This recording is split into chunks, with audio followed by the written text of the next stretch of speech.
también mientras meditamos en estas clases, tú sigas confirmando tu obra en nuestros corazones, en el nombre de Jesús.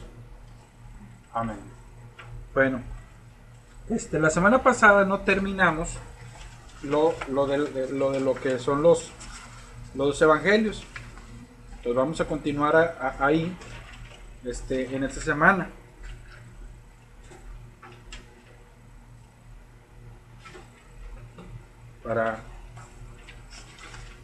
Aquí casi no van a escribir mucho, no se preocupen. Entonces principalmente vamos a leer y a estudiar algunas cosas. Pero la semana pasada terminamos con lo que son los hechos importantes del periodo macabeo. Entonces hoy vamos a tratar de terminar eso y empezar con la de esta semana. Aunque repito, hay mucho de que hablar. Bueno, durante el dominio romano, el título Herodes, o el nombre Herodes, implicaba un virrey en Israel.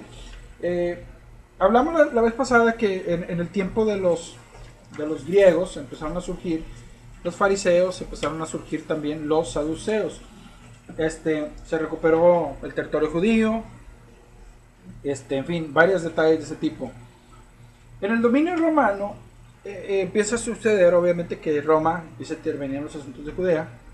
Tenemos aquí que Pompeyo conquistó a Siria y a Palestina en el 63 antes de Cristo. Le puso al último sacerdote macabeo, que era Aristóbulo II, y lo llevó cautivo a Roma. Antípater de Idumea fue nombrado gobernador de Judea cuando nació el Señor Jesús. Judea era una subprovincia romana de Siria. En el año 40 a.C., César Augusto nombró a Herodes el Grande como rey de los judíos. Y acuérdense, porque él fue el que, cuando le dijeron, ¿dónde nació el rey de los judíos? ¿Cómo? O sea, ¿dónde está el rey? Quiero saber dónde está. Porque, o sea, si no es mi hijo, ¿cómo? A ver, o sea, ¿quién es?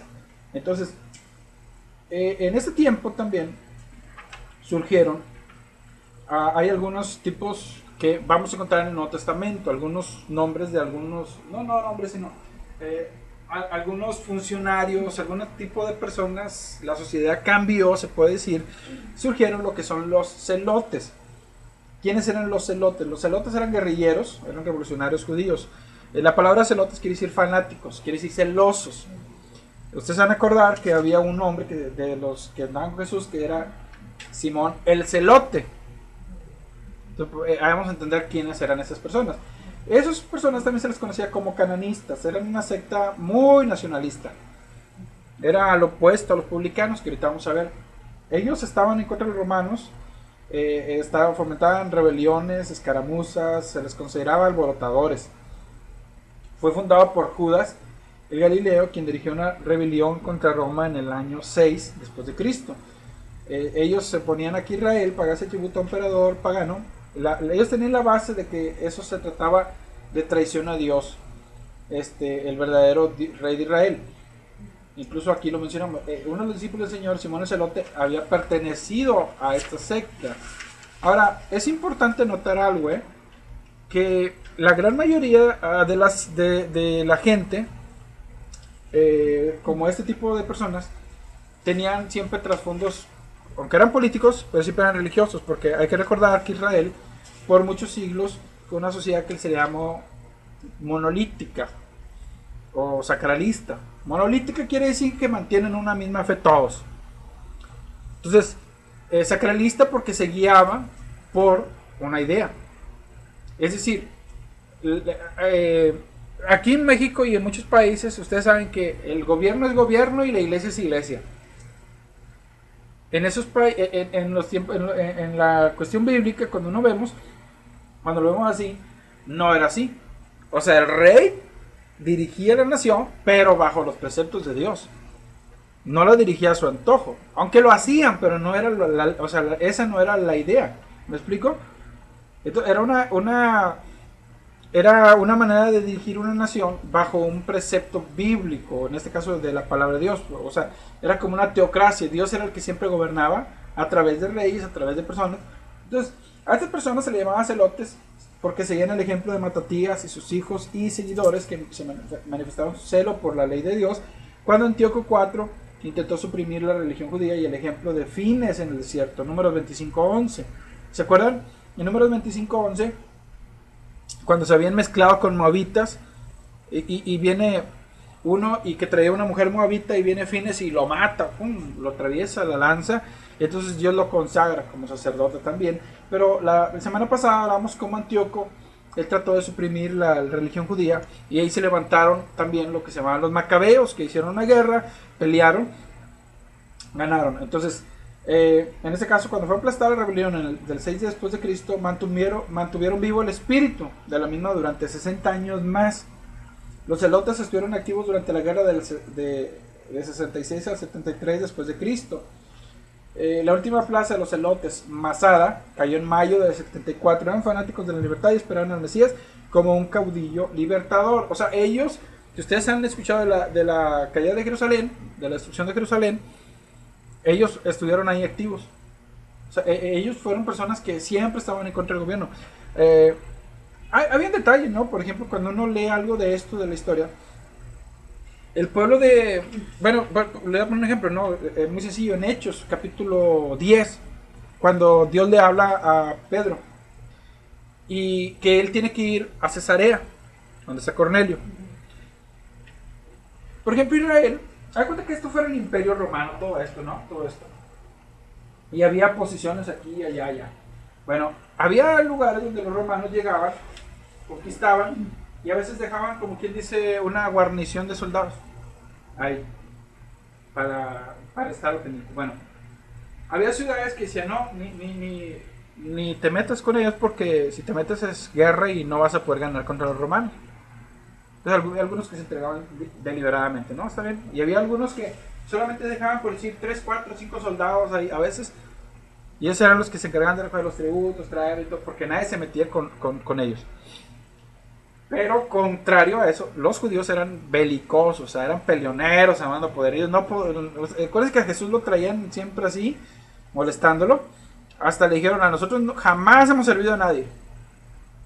No hemos sido esclavos de nadie. Y estaban siendo esclavos en ese tiempo de los romanos. Han sido, como quien dice, cautivos de los babilónicos. Habían estado bajo el imperio de Siria, de Asiria. Habían estado esclavos en Egipto. Y ellos dicen, nunca hemos ido. O sea, eran tremendos los judíos. Pero sucedía que, por ejemplo, en Jerusalén, vamos a poner que esto fuera Jerusalén, lo que es Israel, que Judea, ellos eran tan belicosos, era una ciudad bien pequeñita comparada a todo el imperio. Entonces, los romanos tenían legiones alrededor de Judea, porque decían, ese es como un foco de rebelión. O sea, todas las rebeliones ahí se empezaban, porque eran tan así. Entonces, pero había un problema, que ellos también tenían mucho cuidado, porque sabían que como eran sociedades que le llamaban muy frágiles, que fácilmente querían pelear, tenían soldados, sí, venían y todo, y siempre estaban ahí en guardia, pero no entraban las legiones, estaban aquí afuera. O sea, como dice, acá estamos, vigilándote. Pues, lo que hacen hoy en día los países, ¿no? Por ejemplo, hace muchos años, allá creo que fue por los 60, cuando Kennedy, los rusos dijeron, vamos a poner una base en Cuba. Y hubo un momento que hubo una situación crítica a nivel mundial, porque dijeron, si Estados Unidos dijo, si llega, nosotros nos peleamos. O sea, y dice, pero si no está en Estados Unidos, no, pero está cerquita. Es como, imagínense que viene un vecino y se para ahí afuera de su casa, así casi apegado a la de nosotros, con una pistola. ¿Viste por qué tiene una pistola? ¿A poco no nos da miedo? Aunque no nos vaya a matar a nosotros, pero espérame, o sea, no nos va a disparar. Uno dice, no, espérame, eso es como una agresión. O sea, sí, es una agresión porque, oye, no se le va a disparar o no nos va a disparar a nosotros. Por eso Estados Unidos así interviene en países. Entonces, lo mismo hacían ellos, no entramos, pero aquí tenemos una base que esté lista siempre para que si llega. Entonces, en ese lugar, por eso se fundó Cesarea. Que en esa Cesarea era donde estaban los romanos, porque ellos no podían estar allá. Pues de hecho los judíos eran bien despreciativos. Acuérdense de Pedro, ¿no? Sí. Despreciaban a los gentiles. Siempre se creían como que era mucho, porque decían, somos los hijos de Abraham. ¿Sí? Ese sí tenían una alta. ¿No? Pues una alta estima, súper alta, ¿no? Y y, Y y, sí denigraban, ¿no? y los celotes eran todavía peor, porque dicen que las guerrillas de ellos a veces lo que hacían es que iban los soldados y ellos se escondían así, siempre estaban como al acecho, y se subieron a una torre, un edificio, y les aventaron una gran piedra y sabrá Dios qué pasó, nadie sabe. O sea, siempre estaban así como aterrorizando. Este, entonces, por eso ellos tenían esa Cesarea que estaba afuera, donde estaba, ahí es donde podían vivir, porque los soldados no entraban, iban nomás en ciertas ocasiones, y entraban y estaban ahí, porque repito, eran siempre fueron un pueblo muy rebelde. Acuérdense que incluso cuando, cuando Esdras y Nehemías regresan a Israel, empiezan a construir, hasta hubo quien escribió a los reyes les decían, investiga y ve que muchas rebeliones han empezado de ahí. Ya ha habido reyes poderosos de ahí, o sea, ahí empieza la mate y se arma y no los detiene nadie. Investiga y, oye, sí es cierto, vi, y lo mandaron detener. Porque esa era la manera de ser de ellos. Entonces, bueno, los publicanos, ¿quiénes eran los publicanos? Acuérdense que encontramos en la Biblia que había un discípulo del Señor que también era publicano. ¿Sí? Claro. Los publicanos eran judíos que por amor al dinero cobraban los tributos que exigía el Imperio Romano. Para los publicanos no les interesaban qué métodos empleaban para cobrar los impuestos. O sea, con tal que a las arcas del imperio entraran finalmente las cantidades presupuestadas, los publicanos se aprovechaban de esta situación y siempre cobraban mucho más de lo justo, porque su comisión consistía en todo lo que superaba la cantidad estipulada por el imperio. Por eso la mayor parte de los publicanos eran muy ricos y por eso también los judíos los odiaban. No los consideraban judíos sino apóstatas. El desprecio y popularidad hacia ellos lo manifiesta su mención junto a los pecadores. ¿Sí?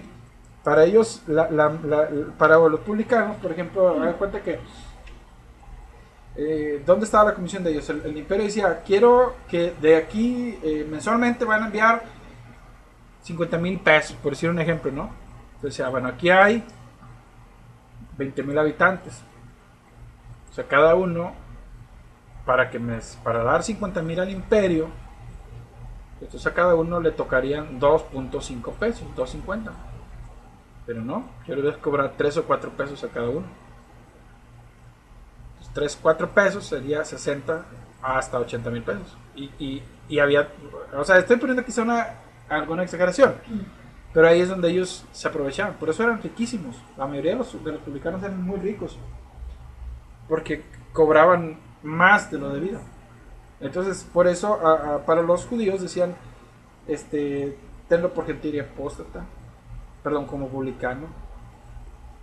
Para ellos, incluso Mateo dice que si alguien no quiere perdonártelo como gentil y publicano, o sea, como un apóstata. ¿Por qué? Porque estaba traicionando a su propia nación.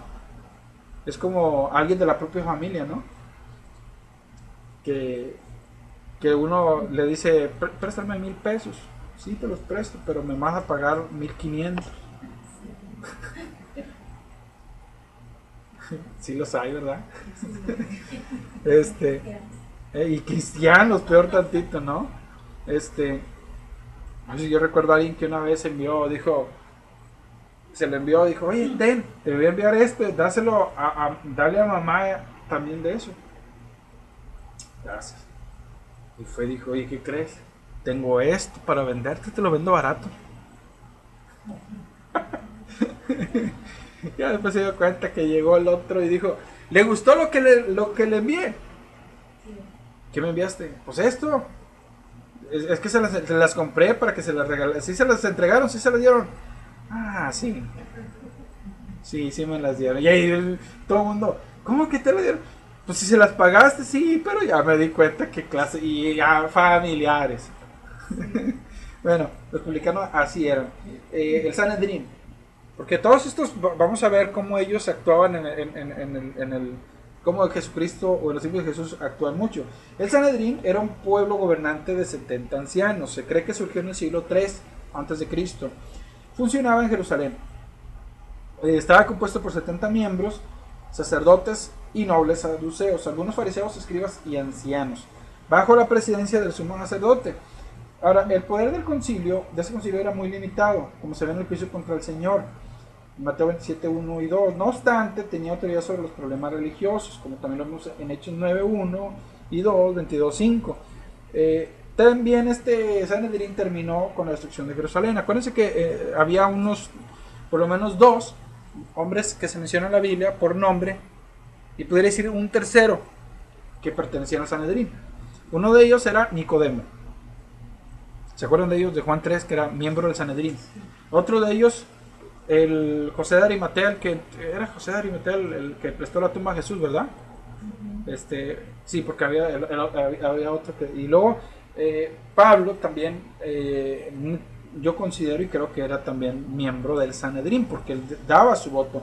Entonces, para tener voz y voto en el Sanedrín, pues tenía que ser miembro del Sanedrín. Entonces, él dijo, cuando mataron a Esteban, yo di mi voto. Entonces, él tenía que ser del Sanedrín para poder dar su voto. No podía. Estos 70 ancianos tenían mucho que ver. Ahora, había cosas muy importantes que ellos tenían bien definidas. De hecho, en el juicio contra el Señor, cuando lleguemos a ese punto, nos vamos a dar cuenta cómo se cometieron muchas irregularidades. Porque para dar una sentencia de muerte tenía que ser mayoría absoluta. En pocas palabras, todos tenían que estar de acuerdo. Ahí no podían decir mitad y mitad. No, para una sentencia de muerte tenían que estar absolutamente de acuerdo todos.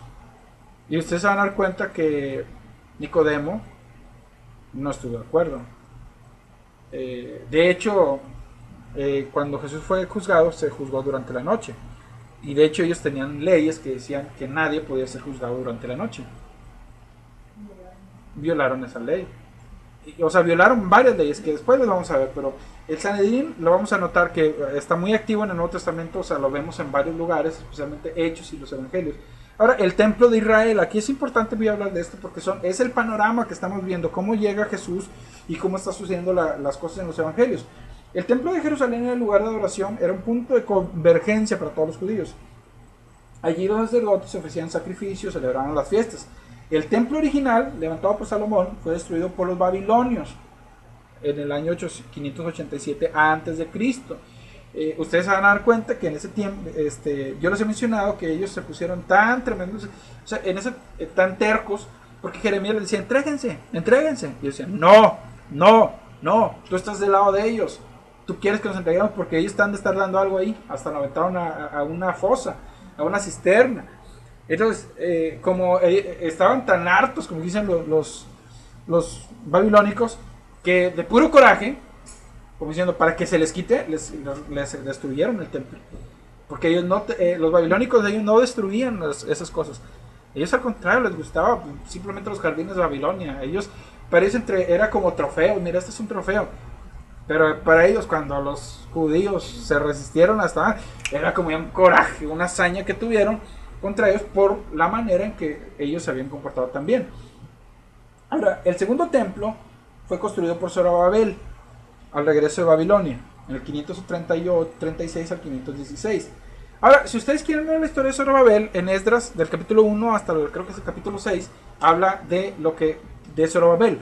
Muchos hablamos de Esdras y Nehemías, pero otro que llegó ahí también fue Zorobabel. De hecho, él fue el primero que llegó antes que Esdras y Nehemías. Él llegó primero y luego después llegó Esdras y luego después llegó Nehemías. Cada uno tuvo una función muy importante en la reconstrucción de Jerusalén. Entonces, pero el primero que llegó es Zorobabel. Ustedes lo van a notar. Zorobabel fue el primero que llegó en Esdras del capítulo 1, creo que es hasta el 6 o 7 ahí. Pero fue construido por Zorobabel.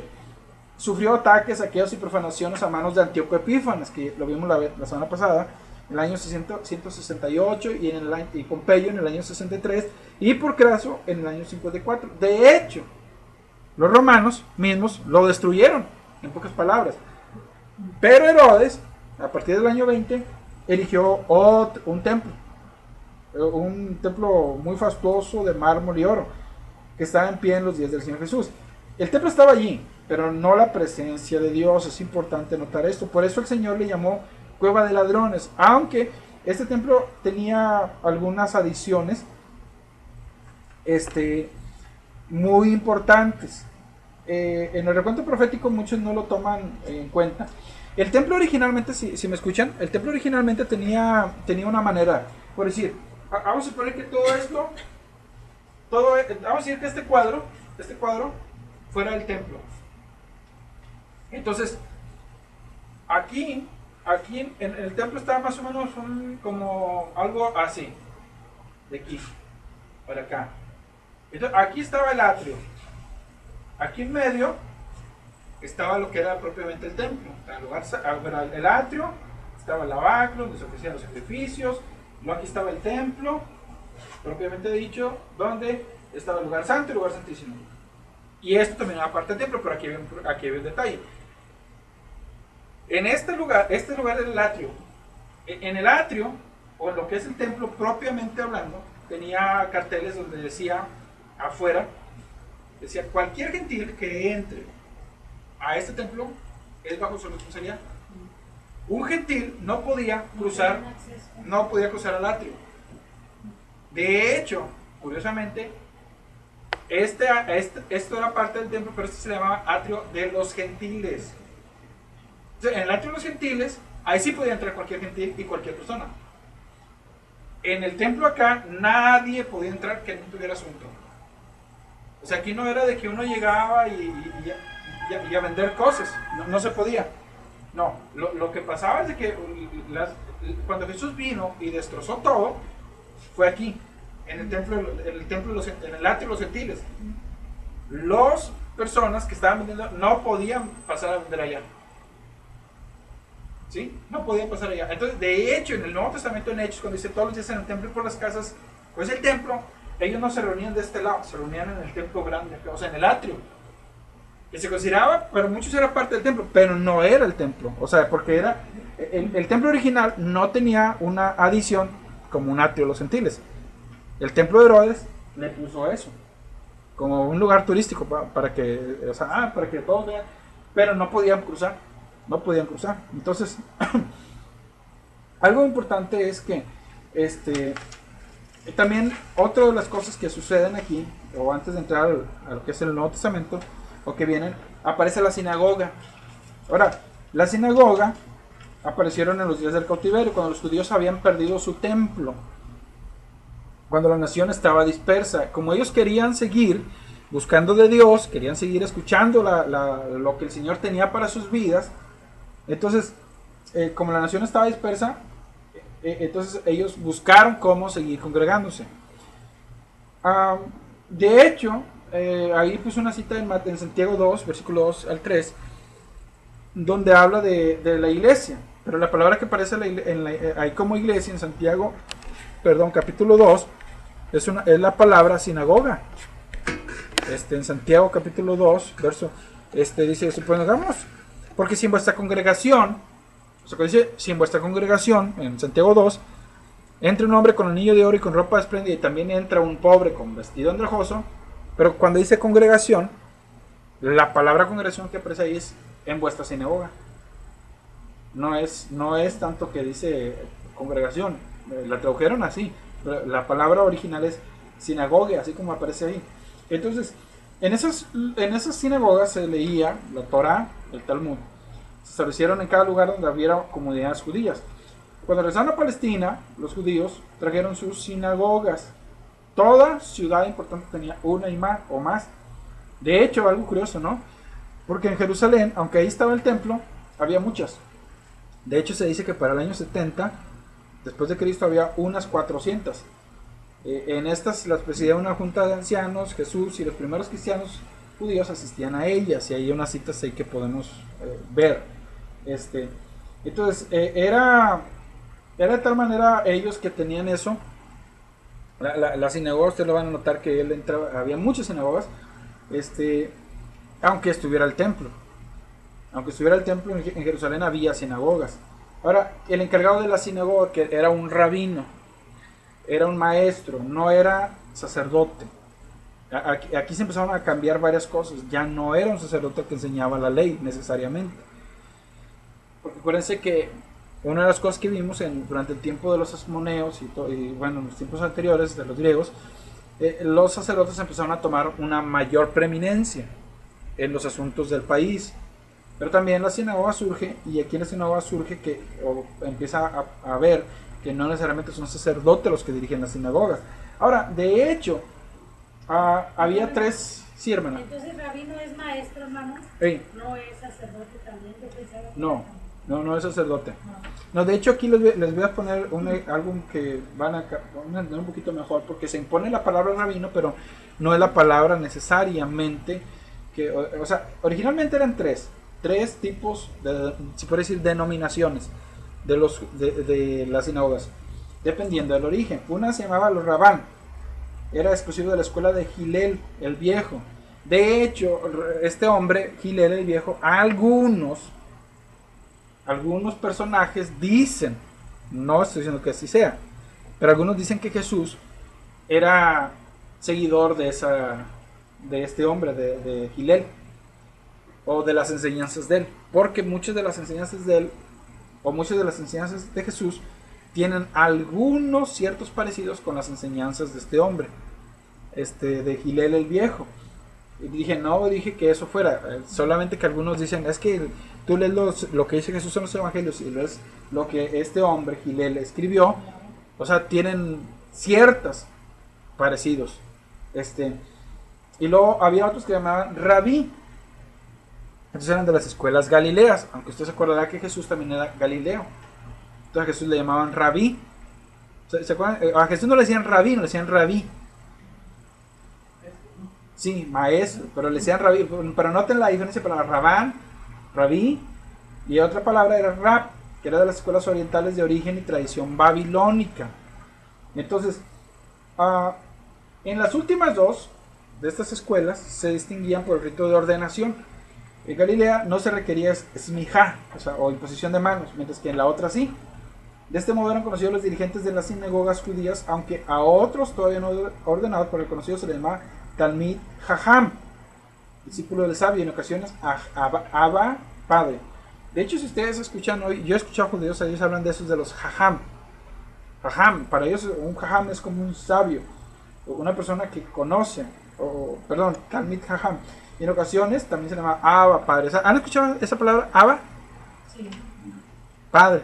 Entonces, y Jesús se acuerda que dijo, a nadie llamen padre, o sea, a nadie llamen Abba. En este caso, Abba, porque realmente era con acento. A nadie lo llamen así, porque uno solo es el padre.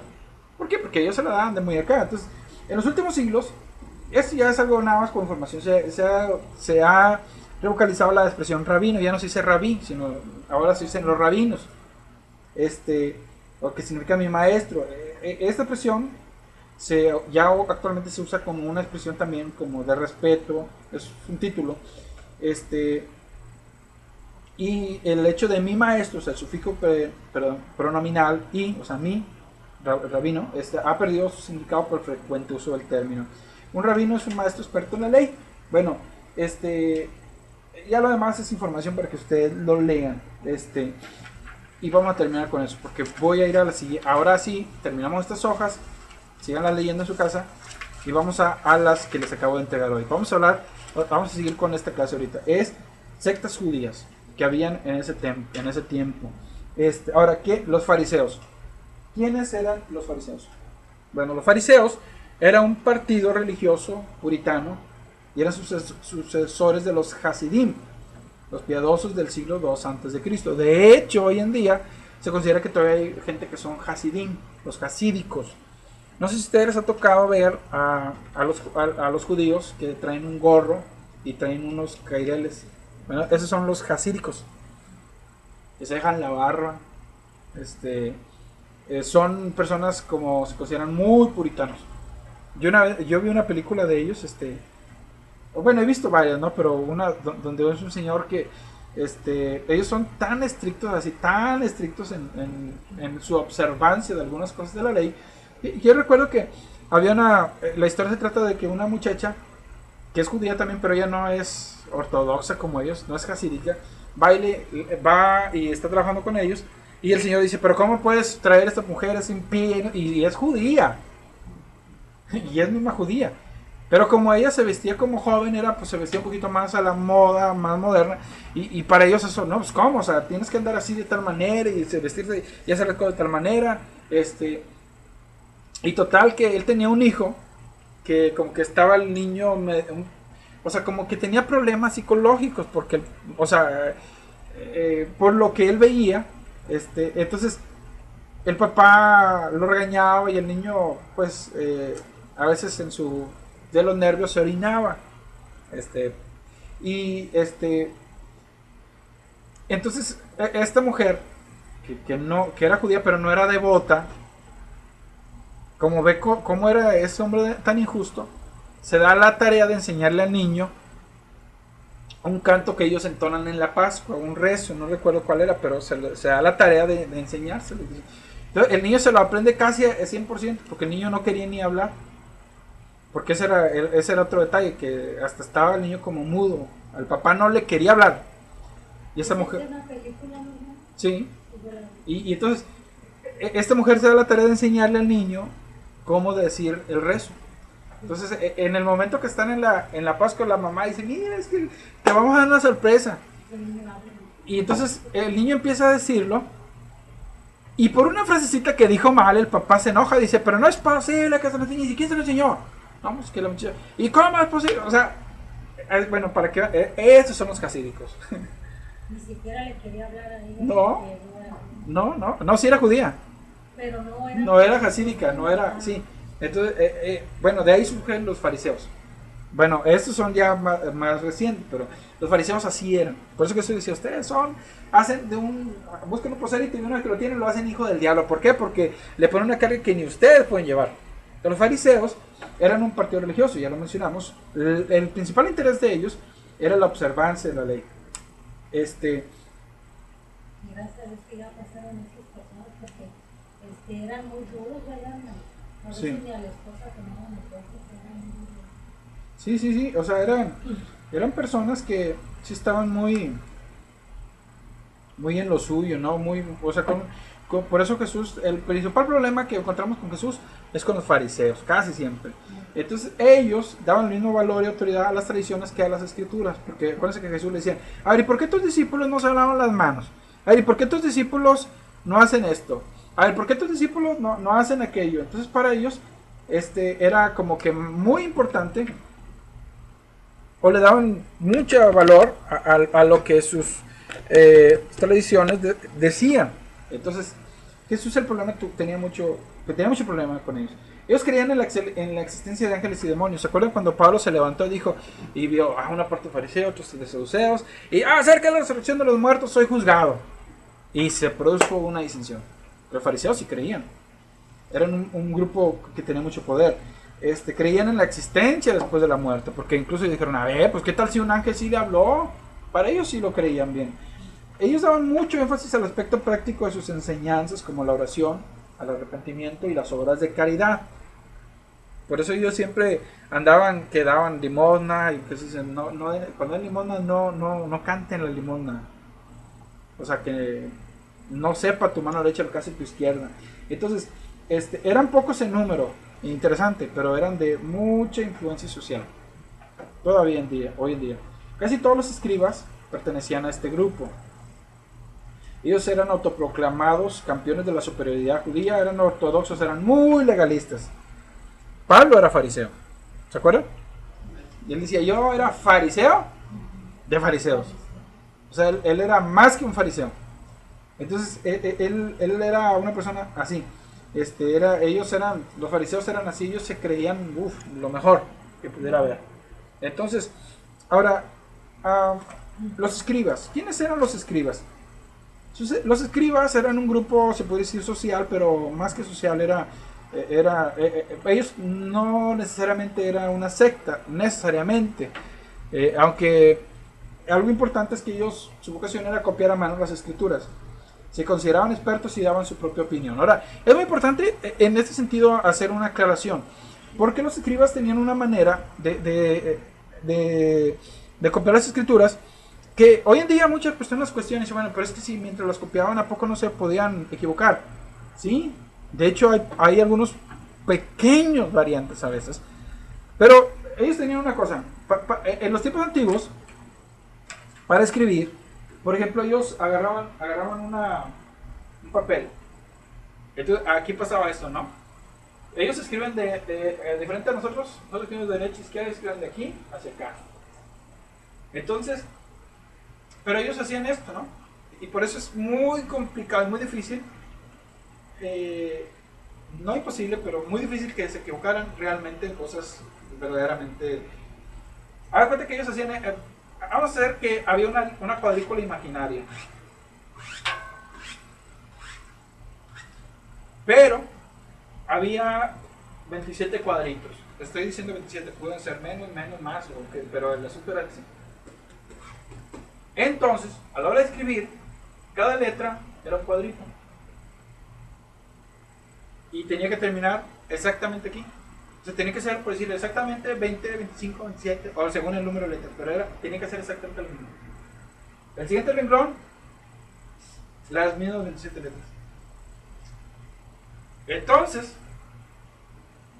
hagan cuenta que nosotros, yo por ejemplo, no sé si a ustedes les pasa, o escribimos y escribo aquí, y si me dicen escribe eso otra vez acá, lo escribo más corto, lo escribo más largo.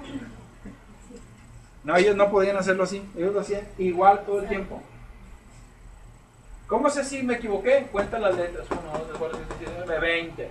Está bien. Entonces uno lo veía y da cuenta que eran puras copias, literalmente. Por eso era muy complicado que ellos se pudieran equivocar.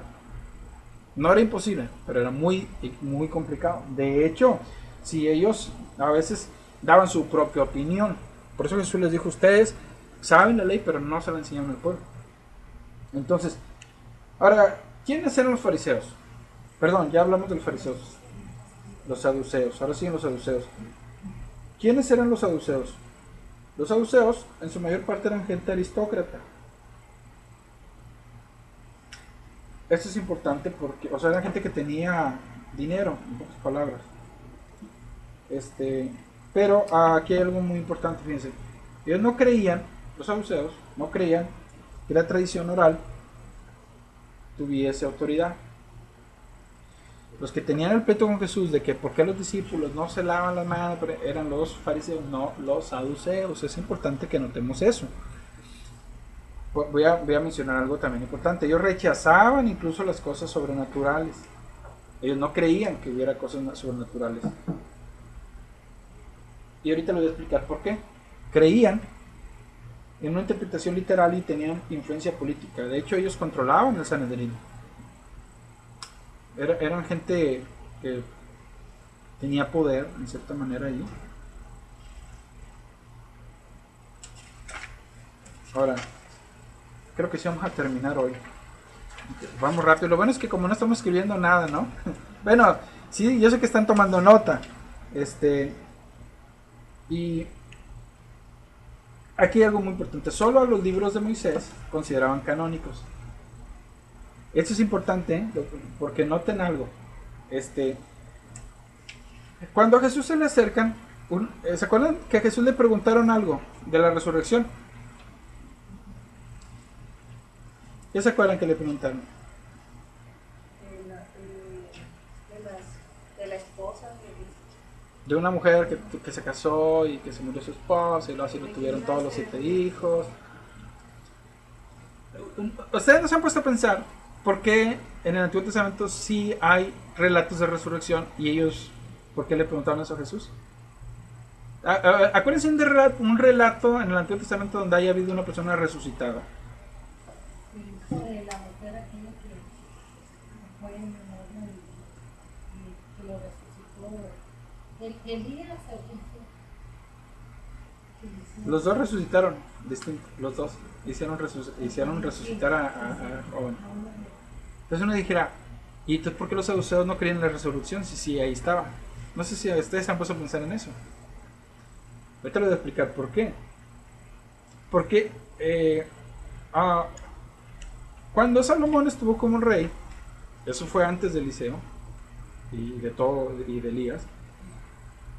Pasó un detalle, a lo mejor ustedes lo van a recordar, que cuando David estuvo yendo, hubo un sacerdote que lo acompañó a muchos lugares. ¿Se acuerdan cómo se llamaba? Bueno, me iré un poquito más para atrás para que capten la idea. Samuel estaba sirviendo bajo un sacerdote, ¿cómo se llamaba? Samuel, Eli. Entonces Eli tenía un problema.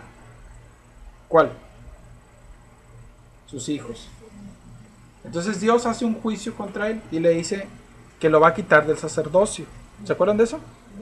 Bueno, entonces, pero él sigue teniendo hijos, aparte de Ofni y Fines, que murieron. No, perdón, no se me olvidó, Ofni y Fines fueron otros. Tiene más hijos y esos son los que continúan la descendencia. Abiatar era sacerdote de la misma orden que Eli. Entonces Abiatar es sacerdote durante el tiempo de David porque lo acompañó en todos lados. Pero llega un momento dado en que cuando se revela Adonías, el hijo mayor de David, Abiatar se va y lo apoya. Entonces cuando él va y lo apoya, ahí eso está en Primero de Reyes, lo pueden ver ahí. Entonces regresa. Pero ahí en Primero de Reyes dice, están diciéndole Natán cuando va con David, dice, mira, ni yo ni Sadoc hemos sido invitados, pero Abiatar sí, y fulano y mengano y Joab fueron invitados. Entonces Salomón lo llama, ya después de todo lo llama, y si quieren ahí en Primero de Reyes, véanlo, en Primero de Reyes capítulo 2 verso 35, ahí pasa algo interesantísimo, ¿no? Porque ahí es donde se cumple la profecía que se le había dado a este hombre. Y la profecía era de que no iban a estar sus hijos ya jamás en el sacerdocio. Entonces, aquí, en 1 Reyes 2, versículo 35, especialmente ese, entonces,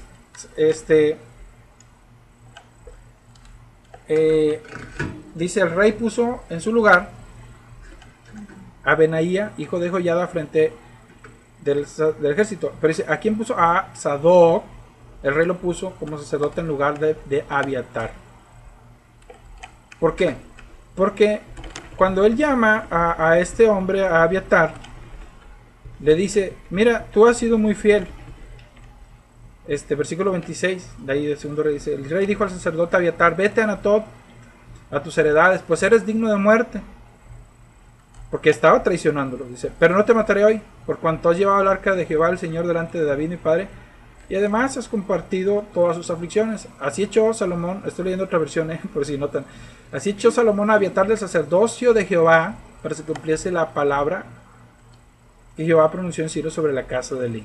O sea, ahí hizo un cambio de familias, ¿sí? Entonces, ¿qué es lo que pasa cuando hay un cambio de familias? En este caso, se cambia y viene Sadoc. Ahí para ese tiempo no se había escrito todavía todos estos libros, incluso de reyes ni nada. Entonces, no que Sadoc no creyera, pero ellos tomaron su nombre de Sadoc. O sea, como dice, somos saduceos, o somos del nuevo orden, por eso se llamaban saduceos. Entonces, como ellos eran del nuevo, como decir, nosotros no somos de los otros de Abiatar, sino somos de Sadoc, de saduceos, o sea, de ahí proviene su nombre en cierta manera. Entonces ellos, partiendo de ahí, ellos tomaron una idea. Sadoc viene a reafirmar la ley. Entonces para ellos no aceptaban la cultura helénica, pero había una cosa muy importante. Ellos no aceptaban todos los libros del Antiguo Testamento, solo los de Moisés.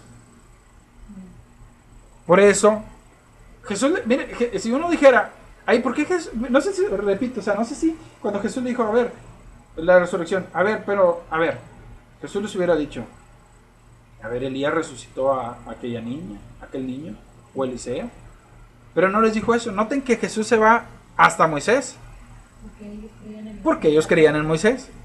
Para ellos Moisés, lo que fuera Moisés, era válido, pero lo demás no. Es más, de hecho ustedes pueden leer que en Daniel habla de que va a haber resurrección de los muertos. pero ellos no los tomaban a Daniel ni a ningún otro como, no, ellos no. Sí, porque Daniel habla de la resurrección. ¿Se acuerdan? Que habla de la resurrección. Especialmente en los últimos capítulos. Entonces, pero como ellos tenían la mentalidad de que nada más lo de Moisés, por eso Jesús cuando les da la exhortación, la palabra, les habla de Moisés. No habla de Moisés. Porque para ellos Moisés era la autoridad. O sea, lo que es Génesis, Éxodo, Levítico, Números y Deuteronomio. Entonces, eso es bien importante que uno lo note, especialmente ese detalle, porque Jesús no les da el ejemplo de Daniel, no les habla de Daniel, no les habla de algunas otras citas donde pudiera hablar de la palabra de que iba a haber resurrección. No, no les habla de eso porque ellos no lo creían. Entonces Jesús los ataca con lo que ellos creen. Que ahí está clarito, o sea, si Dios es Dios de Abraham, Isaac y Jacob, a ver, dime entonces cómo está el asunto, porque si Dios es Dios de ellos y ya estaban muertos, entonces cómo es posible que Dios dijera que sigue siendo Dios de ellos. Entonces ellos se quedaron callados, ¿verdad? Bueno, por último, ya para terminar, esenios, se consideraban a sí mismos hijos de luz. Algunos personajes, teólogos, algunos consideran que quizá Juan Bautista era de ellos. Samuel, que le echen un peso al carro.